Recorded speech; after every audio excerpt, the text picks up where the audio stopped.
Segundo livro de Samuel, capítulo 6. Irmãos, eu ministrei essa palavra ano passado aqui na nossa igreja. Esse texto. E hoje eu quero trazer uma outra dimensão desse texto que é tão profundo, mas tão profundo.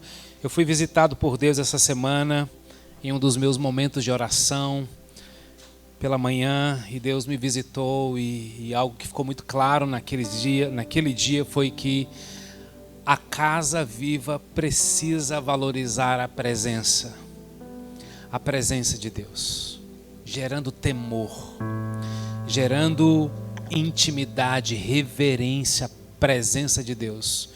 E eu amo a presença de Deus, irmãos. Eu não sei se por ter a questão artística, né? A sensibilidade de não só de ver a arte mesmo, né? Na arte, na música, tão facilmente ser conduzido a essa presença. Então, é muito especial. Então, eu quero que você leia comigo esse texto e nós vamos focar em um versículo, mas é importante ler o texto todo para a gente entender o contexto. 2 Samuel capítulo 6, verso 1, Davi reuniu novamente os melhores homens do exército de Israel, 30.000 ao todo. Ele partiu com todo o povo que estava com ele e os levou de Baalim de Judá para dali buscar a arca de Deus, sobre a qual se invoca o nome do Senhor dos Exércitos, que está sentado num trono entre os querubins. A arca de Deus foi colocada sobre um carro novo e levada da casa de Abinadab, que estava situada numa ladeira. Uzá e Aiô, filhos de Abinadab, guiavam o carro com a arca de Deus. Aiô ia à frente dela. E logo atrás vinha Davi e os outros israelitas. Eles marchavam alegres, agitando ramos de árvores ao som de instrumentos musicais como liras, harpas, tambores, pandeiros e símbolos. Quando passavam pelas terras de Nacon, os bois que puxavam a arca tropeçaram e Uzá levou a mão à arca para protegê-la. Verso 7. Deus irou-se com sua atitude de irreverência e fez com que Uzá caísse morto ali mesmo ao lado da arca de Deus.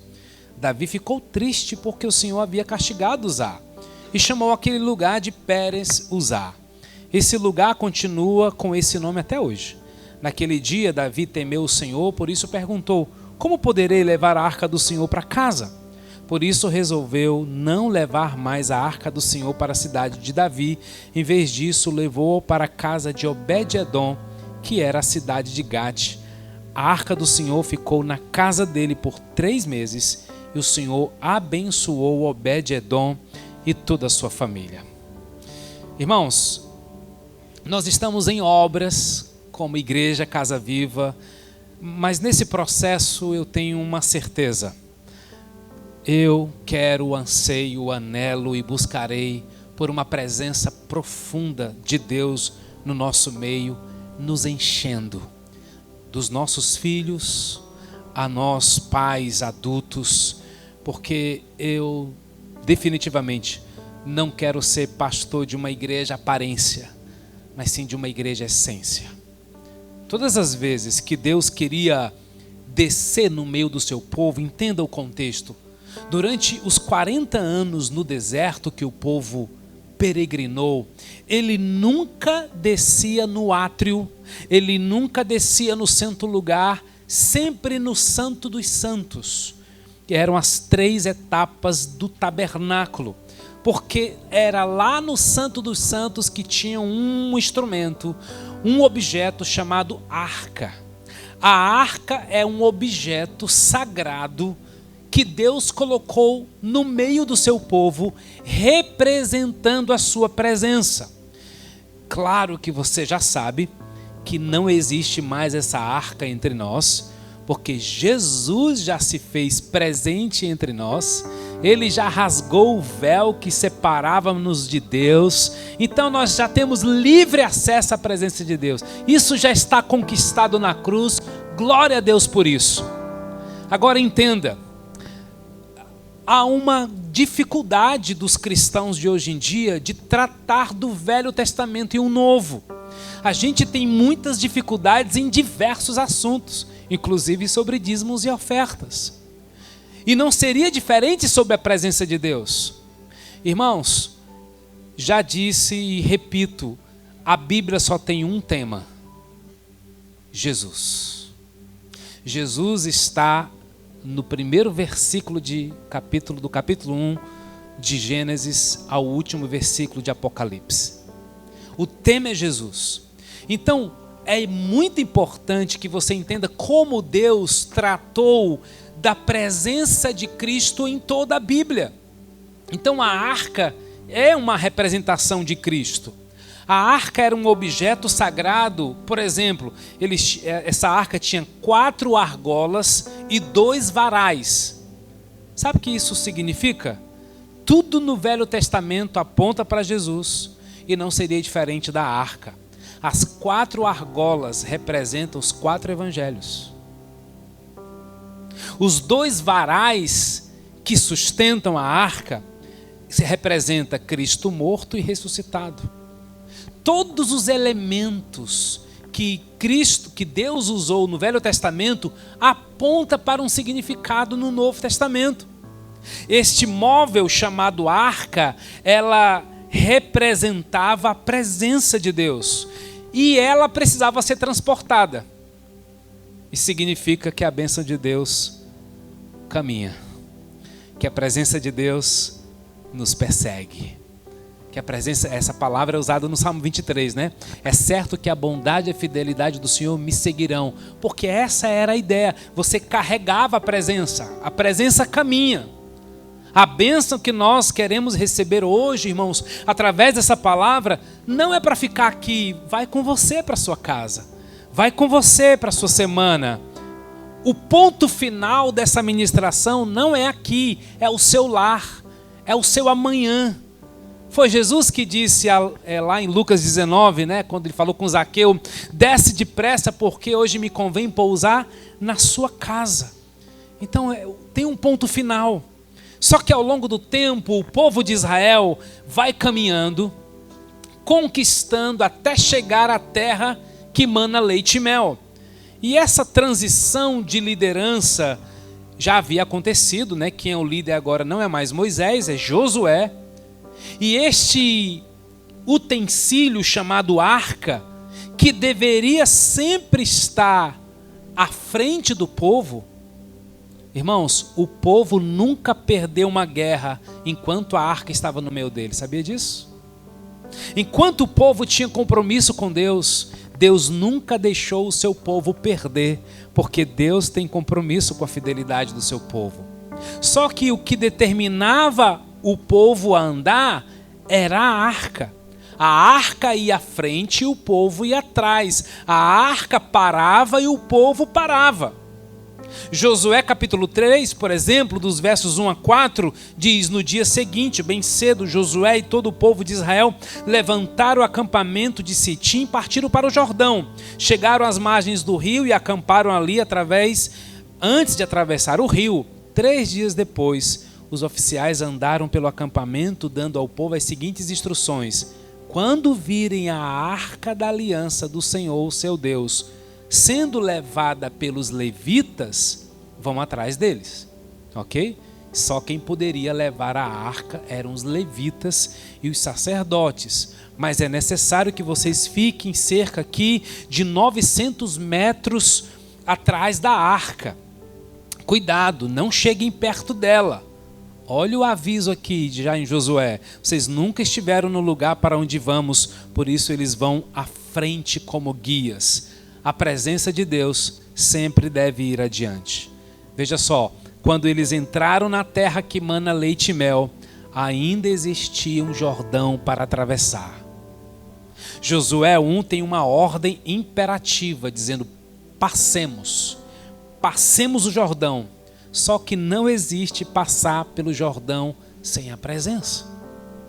Não existe você passar uma outra estação da sua vida sem a presença. A arca representa o que, gente? A presença de Deus. Não tem como passar o Jordão se a presença não for à frente. Se a arca de Deus não for à frente. porque passar o Jordão não deveria ser mérito seu, não deveria ser contato seu. Passar o Jordão é bondade de Deus, é presença de Deus, é Ele abrindo caminhos e mostrando qual é o próximo passo. Toda honra, toda glória, sim, deve ser dado a Cristo.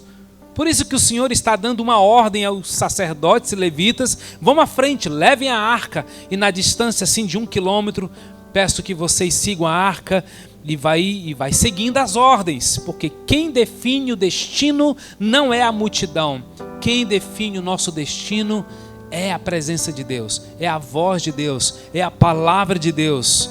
Irmãos, hoje não tem mais arca, hoje é a presença de Cristo em nós, por meio do Espírito Santo. A arca, ela é uma tipificação, e nós vemos claramente essa ilustração na vida de Cristo, quando ele ia à frente e olhava para alguns homens e diziam: segue-me, vinde a mim, mas ele ia à frente e os discípulos seguiam.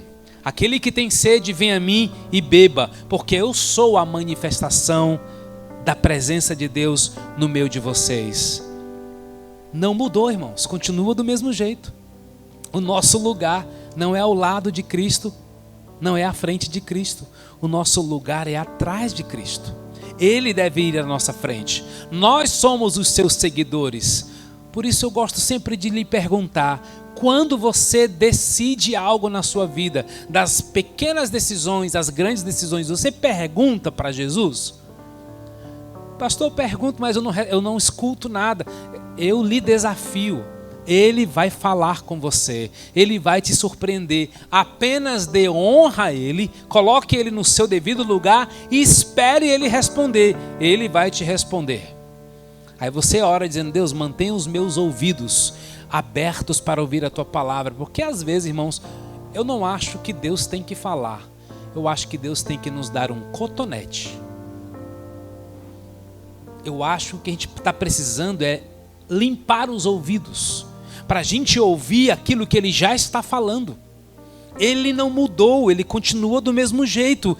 Ele continua querendo nos guiar, e nós seguindo seus passos. Os hebreus caminhavam assim, atrás da arca, e nós caminhamos atrás de Cristo, amém? O status não mudou, mesmo que nós estejamos nessa pós-modernidade, não mudou. Você continua atrás e Ele está à frente. Eis que vou diante de ti, abrirei todas as portas, endireitarei os seus caminhos, porque eu sou o Senhor. Há tantas palavras em Provérbios, né? Aquele que segue os passos de Cristo, aquele que faz da palavra de Deus o seu caminho, Ele realmente vai nos guiar.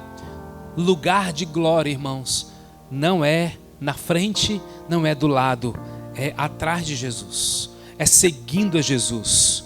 Bom, o que tem dentro dessa arca, irmãos? É importante você saber, já que a arca representa a presença de Deus, o que tem dentro dela? Primeiro, tem o maná. O que Deus quer nos ensinar hoje? O maná é a providência que Deus enviou no deserto. Nós precisamos de providência de Deus, de sustento de Deus quando a gente caminha com Ele, não é verdade? Todos os dias Deus fazia chover o maná, sabia? A provisão, irmãos, para o povo de Israel era contínua. A provisão era suficiente e não poderia ser guardada de um dia para o outro. O maná é o alimento que Deus nos dá para hoje. Se você passou 3 horas de oração hoje, ela não é contabilizada para os próximos 3 dias. Ela é para hoje. Amanhã você deve acordar necessitado e buscando e precisando mais dele. O maná, que representa a provisão de Deus, é para nos ensinar que dependência não é um hábito, não é um ato, dependência é um hábito. A dependência de Deus não é um ato isolado, mas um hábito diário. Mas por conta do Shabá, do sábado, o único dia que o maná caía em porção dobrada era na sexta. Você também sabia disso? Na sexta-feira o maná caía de forma dobrada. E parte desse maná era colocado dentro da arca. porque só na presença de Deus o maná não apodrece. Só na presença de Deus aquilo que você guarda não perde o seu valor. Outra característica é que o maná não caía pronto, irmãos. O maná precisava ser recebido, preparado, assado e somente distribuído para o povo. O maná é a representação da provisão de Deus na minha e na sua vida. Mas, meu amigo, nós temos um trabalho a fazer. O maná e a provisão de Deus vem para o casamento. O maná e a provisão de Deus vem para a sua família, vem para o seu trabalho. Mas a gente tem um trabalho a fazer. A gente precisa exercer humildade, a gente precisa aprender a semear, a gente precisa ocupar o nosso espaço. Seu casamento é provisão de Deus? Se sim, precisa ser colhido, precisa ser preparado, precisa ser regado, precisa ser cultivado e sempre precisa ser colocado na arca, na presença de Deus. Meu irmão, a minha família e a sua família fora da presença de Deus apodrece. Tudo que você faz fora da presença de Deus é um grande perigo que você coloca. Que você se coloque. Então coloque a sua casa, coloque os seus filhos, coloque sua empresa na presença de Deus. Gente, é oração, é o ambiente para a gente fazer isso.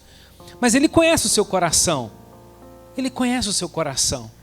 O maná é a presença de Deus providenciando aquilo que a gente precisa. Amém?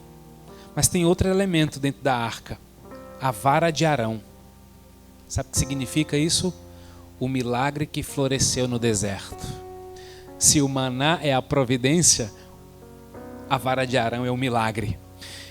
Em Números capítulo 17, ali fica muito claro, né? Quando Deus levanta Arão e o povo não gostou que Deus levantou Arão, o povo até fez um montinho lá, porque Deus havia escolhido Arão e não Moisés. Aí o povo diz, isso não vai dar certo. Aí o Senhor desce na nuvem e diz, pede para pegarem 12 varas, coloca na tenda da congregação, no deserto, e a vara que florescer amanhã de manhã, esse é o sinal que eu escolhi.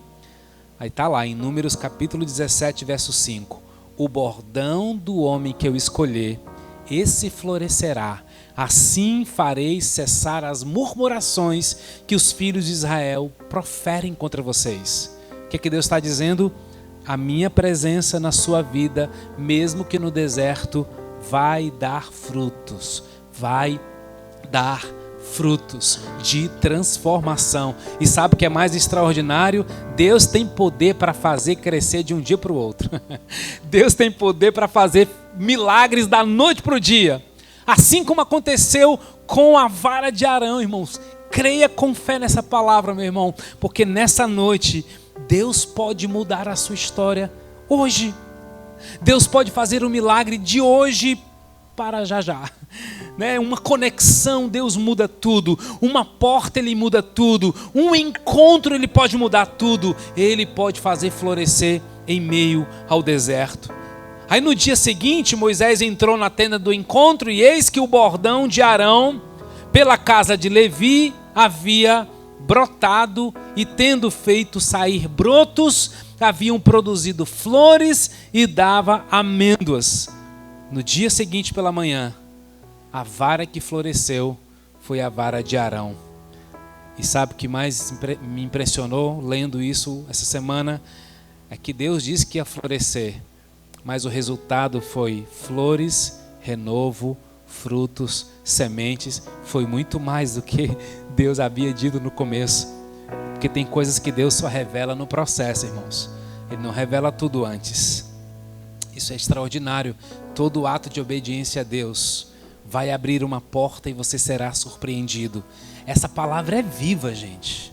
Deus só disse que ia florescer, mas quando eles viram flores, viram frutos, viram uma medida sacudida, recalcada, transbordante. Nós seguimos esse Deus. Você veio hoje assistir esse culto ou você veio tomar posse dessa palavra? Você veio tomar posse dessa palavra? A presença de Deus veio sobre você e virá sobre você com providência. O maná de Deus chegou para a sua vida, meu irmão. O maná de Deus chegou para a sua casa. A presença de Deus veio trazer sobre a sua vida milagres. O tempo de florescer também chegou. Só tem maná, só tem vara para aqueles que anseiam pela sua presença, para aqueles que valorizam a sua presença. O que mais tem dentro da arca? As tábuas da lei, que significa a direção de Deus no deserto. Irmãos, lei em hebraico é princípio de limite, porque só haverá maná, só haverá vara que floresce quando eu obedecer a palavra de Deus.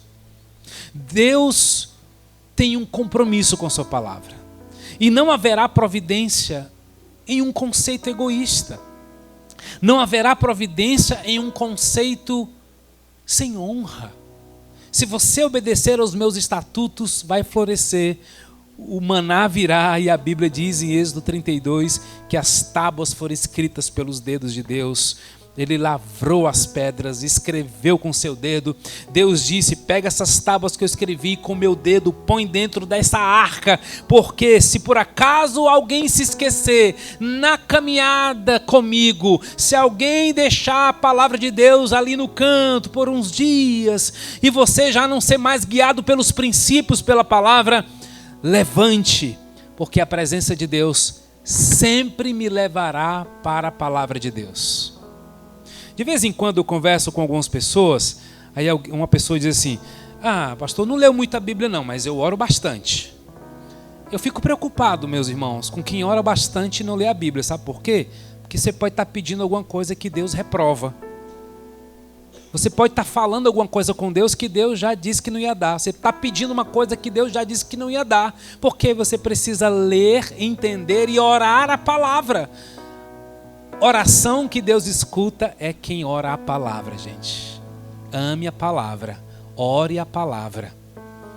Quando eu começo o meu devocional, eu vou para um salmo, sabe por quê? O salmo me inspira a admirar a grandeza de Deus e a ver o coração de um homem que é tão transparente, né, Davi? Davi é tão sincero nas suas orações. Eu vou aquecer a alma para depois eu, em oração, ficar mais sensível para ouvir a voz de Deus. Bom, gente, a arca foi esse instrumento maravilhoso que carregou maná, vara e tábuas da lei. A arca foi estabelecida para isso. Mas houve um tempo, irmãos, que a arca foi retirada do meio do seu povo. E aqui começa o entendimento do texto que nós lemos no começo. Diz que a arca estava em Siló. Uma pequena trajetória para vocês. Quem era o sumo sacerdote em Siló? Eli. Seus filhos Ofni e Finéias tinham um ofício sacerdotal e a arca de Deus estava lá. Até que um dia Eli começou a viver de forma passiva, uma passividade sacerdotal, familiar, ao ponto de Deus falar com Samuel: eu te escolhi, Samuel, porque Eli já não estava mais sensível à direção de Deus. A casa do sacerdote estava desorganizada, a casa do sacerdote estava desestruturada, os filhos já não estavam mais sensíveis. Samuel disse para Eli que o tempo do juízo vai chegar. E o tempo que ele desonrou, também viria desonra sobre ele. Sabe o que aconteceu? Uma guerra contra os filisteus. E a gente aprendeu há poucos minutos que toda guerra que Israel encarava, e que a arca estava no meio dele, eles venciam. Só que nesse dia Deus tirou a mão. 1 Samuel capítulo 4, o que acontece? A arca é tomada. E o que vai acontecer nunca havia acontecido antes. A arca foi tomada porque Deus tirou a sua mão. E mais uma vez, por que isso aconteceu? A arca é roubada. Quando essa notícia chega na casa do sacerdote Eli, Eli está sentado, ele escuta essa notícia. Gente, ele cai, quebra o pescoço e morre. Ele ficou tão assustado com aquela notícia. Os filhos deles haviam sido mortos também, e a arca foi roubada pelos filisteus. Pior de tudo, a esposa de um dos filhos deles entra em parto. E aí aquela loucura naquela família. 1 Samuel 4:21, antes de morrer, só conseguia falar com muita dificuldade o seguinte: chamem o menino de Icabode, pois acabou a glória de Israel. Que declaração forte. Uma casa que não tem a presença de Deus. Icabode, pois acabou a glória de Israel. Ela deu esse nome ao menino porque a arca de Deus tinha sido tomado e por causa da morte do seu marido e do seu sogro. Que triste, mas a gente vive assim em tempos em nossas famílias. Em nossa geração que tem conforto demais e tem pouca presença de Deus. E aí Davi entra em cena, gente. Davi nunca trocou nada pela presença de Deus. Aqui vem a inspiração. Aqui vem o que transforma o meu coração. É ver um homem que peca, mas se arrepende. Seu arrependimento é mais escandaloso do que seu pecado. Davi pode tirar o que for. Ele diz: Deus pode tirar o que for. Tira o palácio, tira o trono. Só não tire uma coisa da minha vida: a sua presença. Isso é tão forte, irmãos, que no Salmo 27, verso 4, Davi diz assim: uma coisa pedi ao Senhor. Na nossa versão diz: uma coisa que realmente desejo do Senhor é o privilégio de viver durante toda a minha vida na sua presença. Irmãos, pedir uma coisa hoje é difícil para a gente, né? Pode ser só 3, não, Deus? Não é 5, tá bom? 5, não, é muito pouco. Uma coisa pedi ao Senhor. Davi disse: eu quero a sua presença, porque a sua presença me sustenta, a sua presença me levanta, a sua presença me cura, a sua presença me ergue, a sua presença diminui as vozes do mundo, do diabo, do pecado, daqueles que tentam me diminuir. A tua voz tem voz de comando, tem voz de clareza. A tua voz, quem não tem a presença, irmãos, não tem nada. 1 Samuel 6, a arca então é levada ao templo de Dagon, fica lá 9 meses e Deus se manifesta em uma praga no meio do povo. Não brinca com a presença de Deus. 1 Samuel capítulo 7, agora ela é levada para um outro ambiente e essa arca fica lá 20 anos numa cidade chamada Kiriat Jearim, até que Deus levanta um homem chamado Davi, e Davi foi levantado num tempo para resgatar a presença de Deus no meio do seu povo. De vez em quando Deus vai levantar algumas pessoas assim na nossa história, homens e mulheres que vão chegar na sua vida para te sacudir, para dizer: meu Deus, tem uma presença de Deus, tem uma glória de Deus, tem uma voz de Deus, se renda, pare de ser desconfiado, pelo amor de Deus. Se entrega, porque Deus quer você na presença dele. Ele quer você mais dependente dele. Davi está no trono, irmãos. Davi tem a consciência que não pode reinar sem a presença. Davi diz: eu não vou reinar sem trazer a presença. Ele anela pela presença. E ele clama: a presença de Deus precisa voltar. A presença de Deus precisa voltar. Talvez essa seja uma oração que você tem que fazer hoje. A presença de Deus precisa voltar para o meu ambiente de trabalho. A presença de Deus precisa voltar para a minha intimidade conjugal. A presença de Deus precisa voltar para o meu quarto. Talvez lá seja o melhor lugar para começar. No seu lugar secreto, como a Bíblia diz. Fala com teu pai em secreto, que em secreto ele vai te ouvir. Porque a gente fala muito, né? A gente posta muita coisa, a gente comenta muita coisa com todo mundo, mas que tal começar lá na intimidade?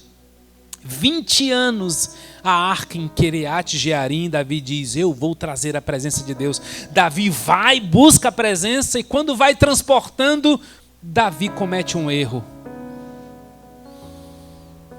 Cuidado como você transporta a presença. Cuidado com o que você permite na presença de Deus. Existem 2 ambientes na vida, irmãos: o natural e o sobrenatural. O ordinário e o extraordinário. Eles deveriam coexistir, ok? Mas a gente não pode confundir. Os sociólogos vão chamar esses ambientes de social e de sacro. Esses dois ambientes nunca serão iguais, porque a tendência da vida é banalizar o sacro como um ambiente comum. Amados, não tratem o sobrenatural como um ambiente comum. Não banalize seu quarto, ele é seu lugar secreto. Não banalize o culto. Aqui é um lugar que se torna céu na terra, se torna a casa do Pai. Às vezes nós estamos tão distantes do que é sobrenatural, irmãos, que porque nós estamos com essa distância, a gente se torna insensível, a gente não percebe e tem atitudes que são tão esquisitas, tão estranhas, no mover que Deus está fazendo em um ambiente. Por isso, seja sensível ao ambiente, ao que Deus está fazendo, ao que Deus está falando. E aqui eu não estou com aquela conversa piegas de um pastor que fala de um púlpito sagrado, de uma vestimenta especial, de uma voz diferente. Não, eu estou falando de um ambiente sobrenatural, porque você define um ambiente pela honra que você dá à presença de Deus. Se você honra a Deus no seu quarto, ali é um altar, ali é um ambiente da glória. Se você honra a Deus no seu banheiro, ali é um ambiente de glória. Mas esses são lugares ordinários, lugares do nosso dia a dia. Todo ambiente que Deus se manifestar, irmão, será um ambiente sagrado. Não trate a presença de Deus como coisa comum. Eu creio que a gente precisa recuperar com o mesmo coração de Davi um temor e reverência pela presença de Deus. É tão bom quando a gente reconhece uma presença e se alegra e o seu coração exulta com a presença de alguém que a gente ama, não é verdade? Qual foi a última vez que você regozijou assim, cara, Deus está aqui? Qual foi a última vez que você chorou mesmo? Porque, irmãos, eu sei que diante do nosso time de futebol, a gente dá uns gritos assim que, né? A gente celebra mesmo. A gente chora até quando o time perde, né? A gente não, algumas pessoas, eu não choro não. Né? Mas a gente se entrega emocionalmente, a gente paga, pessoal, para ser sócio torcedor. A gente investe tempo, tecnologia. Tem gente que viaja para ver seu time perder, pessoal. Né? Ou seja, ele já vai fazer um investimento com 50% de chance de dar errado. Não é? Aí, mas ele investe. Meu Deus, o que a gente está fazendo para investir na presença de Deus? Deus está te chamando para sair do natural, para vir para o sobrenatural. E sobrenatural é todo ambiente que eu honro a presença de Deus. Sai do seu ambiente de conhecimento e venha para o ambiente de revelação. Eu fiquei muito tempo nesse ambiente do conhecimento. Pois me prova na Bíblia. Eu estou longe dessas pessoas que querem que eu prove elas alguma coisa na Bíblia. Não me chama que eu não vou. Porque eu não quero falar de conhecimento, eu quero revelação de Deus, porque não é eu conhecendo a Deus, é Deus se revelando a mim. Gente, eu quero ouvir a voz de Deus. E a voz de Deus vem pelo mestre, vem pelo profeta, vem pelo pastor, vem pelo apóstolo, vem pelo evangelista, vem pela vida dos nossos filhos. O que acontece com esse rapaz? Oh Jesus, 7 horas. Por que Uzá morreu tão tragicamente, pessoal? Porque tragicamente a presença de Deus na casa dele já não produzia mais temor no seu coração. Você às vezes não se sente meio esquisito em um ambiente que está todo mundo chorando, louvando, levantando as mãos, e você está assim, meu Deus, por que isso não acontece comigo? Talvez porque no seu dia a dia você já não está valorizando tanto a busca da presença dele. Por que, gente, Uzá morreu? Esse homem foi tocar na arca, tentando ajudar a arca para não cair. Oh, queridos, Uzá representa aquelas pessoas que querem ajudar Deus, mas não permitem que Deus os guie. Uzá representa aqueles que leem a Bíblia, mas não permite que a Bíblia leia eles. Uzá representa alguém que tem consciência da presença de Deus, mas não tem dependência da presença de Deus, gente. É diferente, pessoal. Uzá representa aqueles que dizem: eu vou à igreja, mas não se importa com as pessoas da igreja, porque na verdade ele vai para uma programação, num dia especial, num horário especial, uma programação especial. Não, gente, igreja continua depois que a gente sai daqui, amém, gente? E por que eu amo a igreja em células? Por que eu amo a igreja de relacionamento? Porque a sua célula, ela não existe no dia da sua reunião, ou não deveria existir para isso. A gente deveria ter essa abertura de dizer: amanhã de manhã eu preciso de oração, gente. Aí lá no seu grupo de WhatsApp da sua célula, diz assim: eu vou entrar numa reunião, gente, ora aí por mim. Ô pessoal, estou com um filho doente, preciso de cura na minha casa, orem por mim.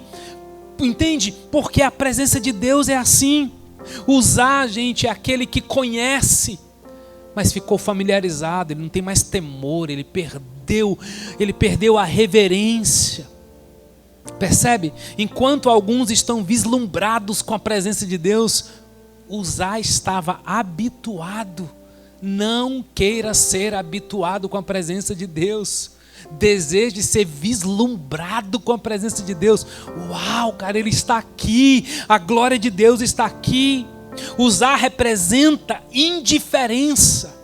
É aquele que se envolve, é aquele que não se envolve e nem discorda. Ele simplesmente está.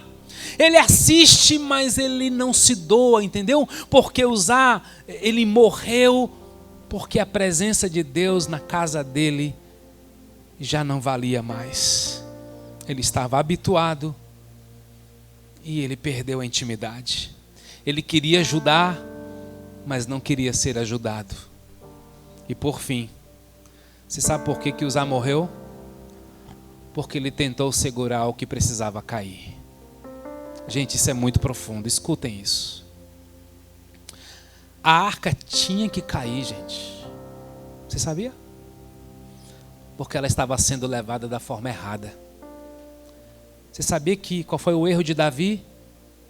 Colocou em cima de um carroção novo e foi dado uma ordem que a arca é levada sobre os ombros dos levitas. Por isso que tinha as argolas e os varais, entende? A presença de Deus sempre é levada na vida de alguém, pessoal. A presença de Deus não está no ambiente, não está, vamos para um prédio novo. E daí, gente, a presença de Deus vai se manifestar quando a gente estiver lá. Porque nós somos a igreja em movimento que tem fome e sede. Ali é só um prédio. Então a gente nunca vai sacramentar coisas, objetos, entende? São pessoas. Ei, Davi queria facilitar e foi Deus que fez os bois tropeçarem. E quando você não tem sensibilidade e você não tem conhecimento da palavra de Deus, você quer tentar segurar o que Deus quer fazer cair.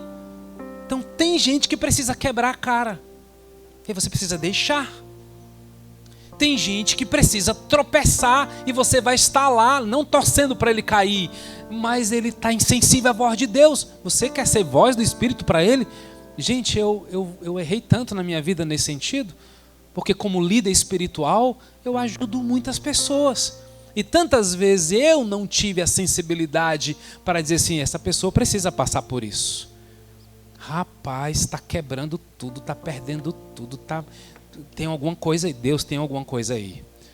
Deus, como é que eu posso cooperar contigo no processo dessa pessoa? Não faz nada. Tem momentos que você não pode fazer nada. Quando você está tentando ajudar Deus naquilo que Deus quer fazer, muito cuidado. A fascinação pelo móvel aqui foi maior do que a fascinação pela presença de Deus. Você entende que a gente aprende mais, tantas vezes pelo fracasso do que pela vitória?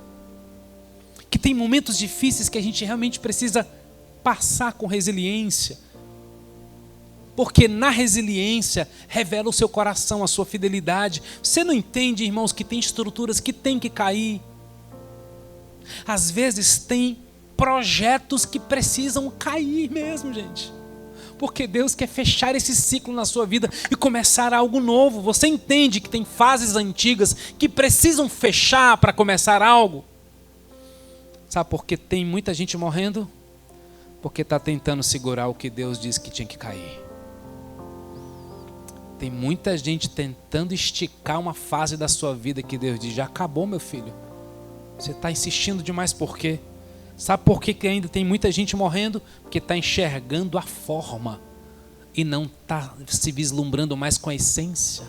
Uzá morreu por causa da religiosidade. O religioso torna a presença de Deus comum, normal. Já sei o que é isso. Já sei até onde vai dar tudo isso. Sabe essas falas de gente que não tem expectativa da presença de Deus? Gente, se eu vier para um culto sem expectativa de ouvir a Deus, é melhor ficar em casa mesmo, gente.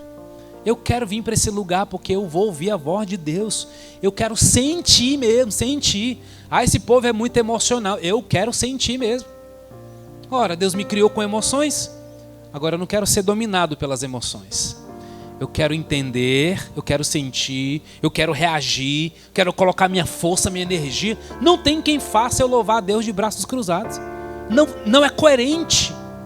Os céus glorificam, tudo glorifica a Deus, eu fico assistindo. Não, gente, na adoração a gente se entrega, é corpo, alma e espírito. Que Deus nos livre desse espírito de usar. Irmãos, só tem um caminho para a gente recomeçar. É o caminho do quebrantamento. Eu queria orar com você, por você, para que Deus nos apaixone novamente pela presença de Deus.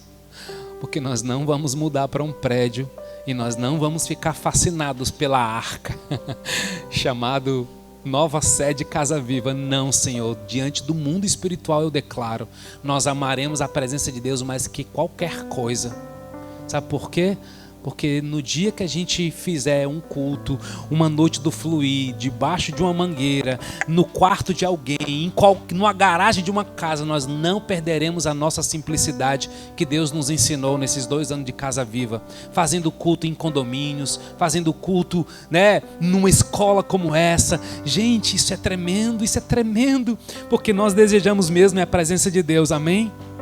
Feche seus olhos.